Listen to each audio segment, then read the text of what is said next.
সবাইকে ঐক্যবদ্ধ থেকে দেশকে এগিয়ে নেয়ার আহ্বান জানিয়েছেন অন্তর্বর্তী সরকারের উপদেষ্টা আসিফ মাহমুদ। জিরোস্কিতে এত এক্সকিউজ লাগে?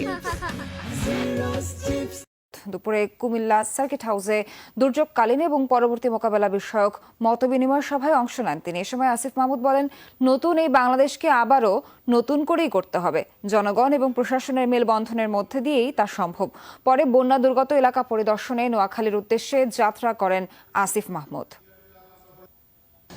এই সময়টা আসলে আমাদের ঐক্যবদ্ধ হওয়ার একটি ছাত্র জনতার গণঅভ্যুত্থান, অনেক রক্ত এবং শহীদের জীবনের বিনিময়ে আমরা একটি নতুন বাংলাদেশ পেয়েছি। কিন্তু সেই বাংলাদেশকে পুনর্গঠন করার, নতুন করে গড়ে তোলার গুরুদায়িত্বটা আমাদের হাতে এসেছে। সরকার এবং জনগণ একসাথে একাকার হয়ে যে কাজ করছে, সেটি দুর্যোগপূর্ণ পরিস্থিতিতে আমরা তার প্রমাণ পেয়েছি।